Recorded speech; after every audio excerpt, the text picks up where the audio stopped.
Believe it or not, this beast next to me is an entry-level car, but it's also a Lamborghini, which means it's one of the most extreme entry-level cars you'll find out there. Meet the new 2015 Lamborghini Huracan. Now, you don't just buy a car for its headlights, but the Huracan does have some pretty cool lights going on here. Note these LEDs, they sort of come up and down vertically, sort of like lightning strikes, and they draw your eye into the general profile of the car here. Note that the rake of the hood, the rake of the windshield sort of match each other. There's not a big kind of angular difference as you come up into the roof line right here. Very recognizable Lamborghini profile, but less going on here along the side in terms of cut lines, in terms of ventilation, versus Lamborghini's other car, the Aventador. So let's talk about this name right here. Looks like it should be pronounced Hurricane or Huracan. It's actually pronounced Huracan according to Lamborghini. The name comes from a famous Spanish bull.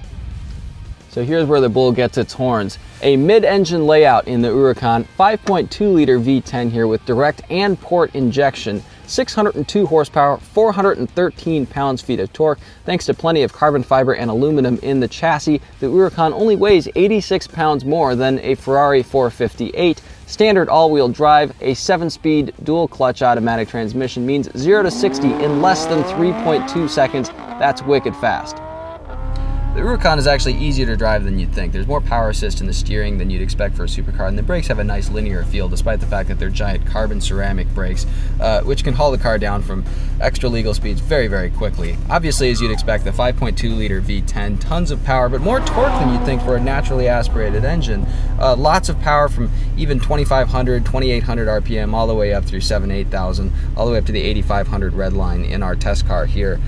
Great sound from the V10 engine. Takes on a very different note as you get up, not just necessarily at a certain RPM, but past a certain amount of acceleration. Once you really dig into that gas pedal, the engine just takes on a different note. Sounds really, really good, actually. In terms of handling, our editors agreed that the Huracan feels very planted. The all-wheel drive system has tons and tons of grip. The steering has good turn-in precision. The nose points where you want it to, but you'd really have to give the gas, give lots of gas at exactly the wrong moments mid-corner to make the tail feel especially squirrely. From the air vents to the gauge wraparound, there's a lot of futuristic kind of edgy textures and angles going on here. You'd kind of expect the interior of the Batmobile to seem like this. But honestly, Lamborghini, part of the Volkswagen group, so a lot of Volkswagen, Audi kind of controls scattered about the interior. And that's a really good thing because it breeds familiarity. This knob right here, Audi MMI system users should be very familiar with it. It's got its familiar 4-quadrant buttons. It controls the action here on a 12.3-inch gauge display, which has your multimedia system, also things like your speedometer, your tachometer.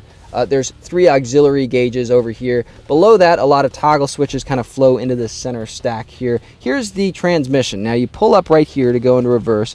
You press this to go into park. This is manual mode. If you want to just go into regular drive, you pull toward you with this large paddle shifter right here. Speaking of these paddle shifters, unencumbered access to them thanks to an F1 style steering wheel that puts all of the major controls, even things like your wipers, your turn signals, things that would normally be on a stock on the steering column, right here at your fingertips. So a lot of idiosyncrasies, a lot of futuristic things in this car, but overall easy enough to kind of get a feel around it, and a lot more space than you'd expect despite the fact that the Huracan looks so low to the ground from the outside. While Lamborghini's flagship Aventador could set you back more than $500,000, the Huracan, which replaces the Gallardo, is a much more affordable car here, starting around $235,000. That's a better price point for a lot of people, and I gotta say, this car will turn just as many heads.